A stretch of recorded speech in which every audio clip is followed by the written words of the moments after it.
Hi guys, this afternoon I'm going to record a session for parents and carers, basically any adult who looks after children, to help you guys understand anger and how it works in our bodies and how it works in your children's bodies, the cycle it goes through and how we can best support our children at each stage of that cycle. So if you wanted to look this up further and learn a little bit more about it, it's called the Breakwell Anger Assault Cycle, and you can look into it in a little bit more depth. But today I'm just going to go through it in its simplest form, because I think sometimes just understanding what is happening for our children can really help us empathise with them, instead of, as we often do, and it's completely understandable that this happens, often we are triggered by their anger ourselves. So I personally find this anger assault cycle very useful for helping me to take a step back and understand that our children are having an actual physical response to a trigger. So it's not always as simple as managing that trigger and calming down and stopping it. It's often a physical chemical response that they're having, which makes it very hard for them to bring themselves out of it. I also think that when we learn to support our children in their anger cycle, they then create an inner model, if you like, for themselves. So they are less likely to go through the anger crisis, and they are more able to bring themselves out of it. They're more able to self-help because we've modelled that for them. We've modelled soothing them when they've had their crisis, so that when they're older, when they feel angry, they can manage it better, and they are less likely to beat themselves up, if you like, for feeling angry. They will realise that actually anger is quite a traumatizing experience to have, as I'm sure you guys probably know. If we've had an angry outburst, when we are coming down from that anger, it's not a nice experience, and there is a lot of guilt and shame involved, which I'm going to talk through for you guys. So I think when we teach our children how to manage that anger, they then take that model, if you like, that we've given them, and they carry it forward in their life, which I think is such a valuable thing for them to be able to do. So the first stage, and I've got a very basic diagram, very basic chart to show you guys. I'll show you at the end. It's not brilliant, I've just scribbled it on a whiteboard that shows you the cycle, but I'm going to talk you through it first. So basically, the first part of the anger response is the trigger. So you might want to think of your child's triggers, and I've done a recording already for your children so that they can examine their triggers with you guys. So hopefully they've had a chance to do that. So very important that children and their adults understand what their triggers are. If possible, remove them. Not saying remove them forever, but as much as you can while your child is still learning how to manage their anger. I often think it's better to remove a trigger than for a child to be experiencing crisis again and again. And then when their mental health and their anger management is a little bit better, you can reintroduce what might have triggered them. You can phase it back in, if you like. And so definitely recommend doing a bit of work on triggers with your children. Try to understand what it is that gets them escalating. It could be tone of voice, it could be certain food, it could be a sibling, it could be a time of day, it could be a certain sensory, like a texture or smells and things like that. So do as much work as possible on understanding what it is that triggers your children. And when we understand them, sometimes we can stop them escalating and prevent the crises. Not always. Sometimes with the best will in the world, you will remove the triggers, you will do all of your effective strategies, but your child may still escalate and crisis. But if that happens, that's okay, because we have ways of managing that as well. So first, they will be triggered. You may be able to bring them back from their trigger phase. So think about what works for your child. Think about what calms them down. Think about what gets them into a better place. And it might be a change of scenery, it might be a change of face. I know scenery we can't change much at the moment, it could just be a different room. It could be a distraction, or it could be an arm around them, it could be leaving them alone. You guys know your children better than anybody. So have that conversation with them. What helps them to come back when they're triggered. And they might not know. If that's the case, do a bit of sleuthing, a bit of detective work, and just watch them. Learn as you go along. You probably have some ideas already of what can help your child come back to their baseline. If that doesn't work, your child will continue escalating. And at this point, it is much harder to bring them back, because their brain is flooding with chemicals. Their thinking brain, if you like, is shutting down, and they are literally becoming more and more in their fight, flight, freeze state, which is like their animal brain, their reptilian brain. When they are in fight, flight, freeze, they are at crisis. So in your escalation phase, when they are probably going to be a little bit more difficult for you to bring back, your strategies might be slightly different. It might be a case of giving them space. You might have already agreed a safe place that they can go to in their anger plan, if they have done the previous recording around anger planning. So think about the different stages of your child's anger and what they need at that stage. When they're escalating, I can't think of any children that have ever said to me, I want an adult raising their voice or telling me to stop it, and those kind of things that sometimes we just can't help doing.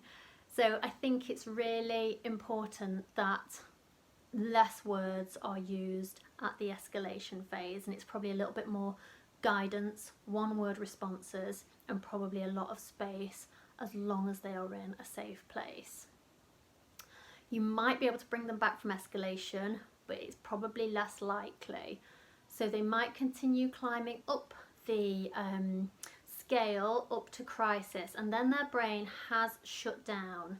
Their thinking brain is no longer open, and they are in fight, flight, freeze. So this is when you will witness your child's crisis, which could be fighting, it could be flighting, disappearing, running away, or they could just freeze, they could shut down.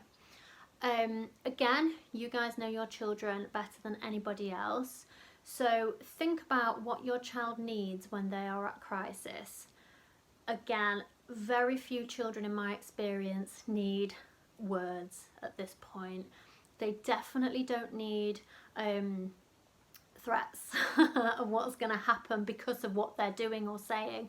Also, really important to understand is that in this phase of anger, when their brain is completely flooded with the stress hormone, they don't know what they are saying. So they will say awful mean things at this point. They'll probably tell you that they hate you, and they will say things that make you think, is this even my child?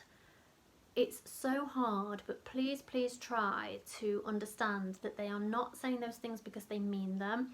They're not saying them because they want to hurt you. They are literally not thinking at this point.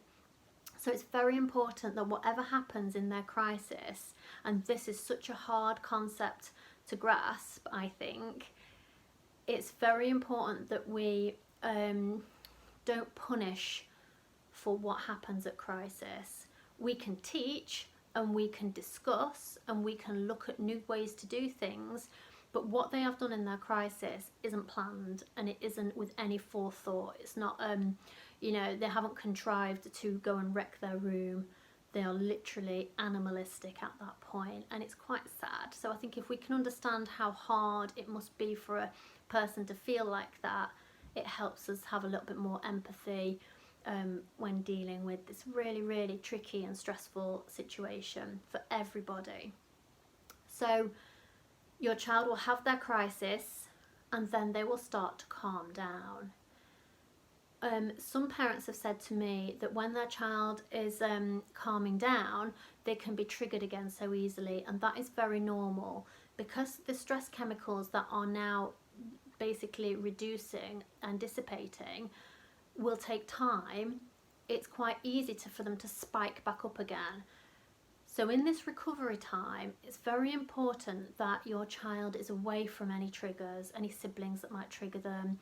It's very important that we don't address any behaviour at this point. We don't want to re-trigger our child. Our only aim in this recovery phase is recovery.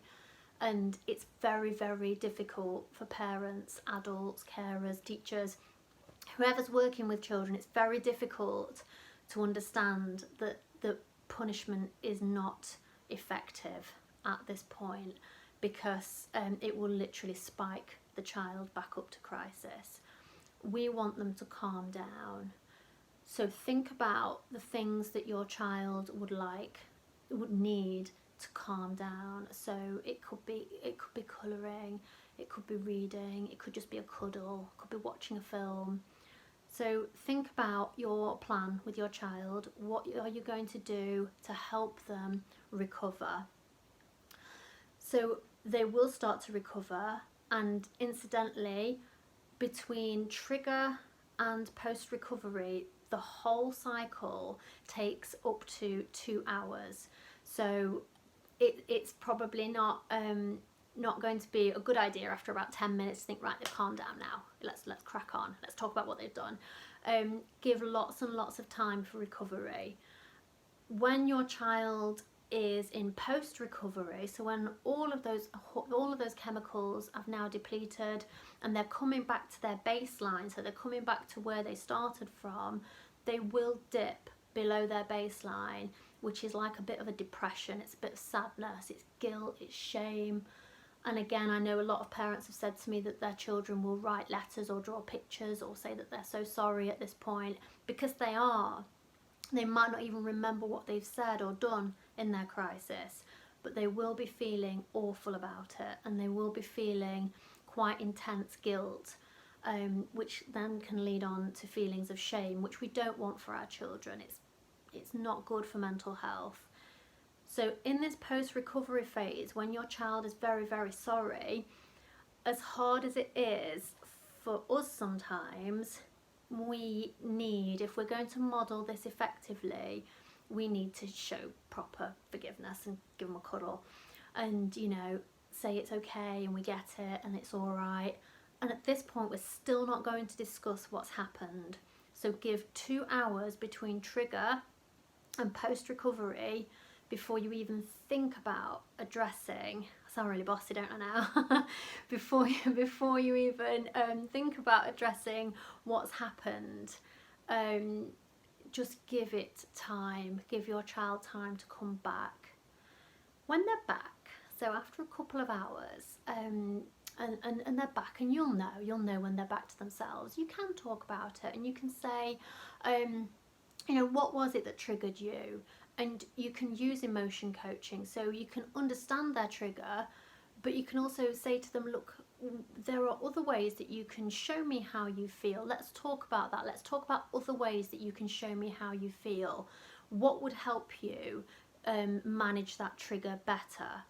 And it is a work in progress. So again, you're going to revisit the triggers of your child and think about what you guys could do differently. They might have learned something new about themselves. They might have learned a new way to basically manage that trigger.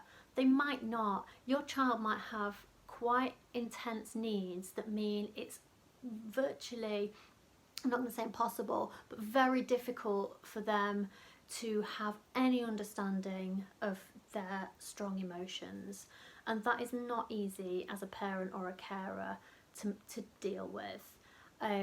So it will be a work in progress. It will be a case of revisiting it again and again and thinking, right, what could we do differently next time? But the more you go in with empathy, the more empathy you show your child, the more understanding, the lower their anger baseline will get, and the more, the less they will have these crises, because they will be starting to explore their feelings more and understand them. You're basically opening it all up so that they understand what they feel, and they understand how that impacts on their behaviour.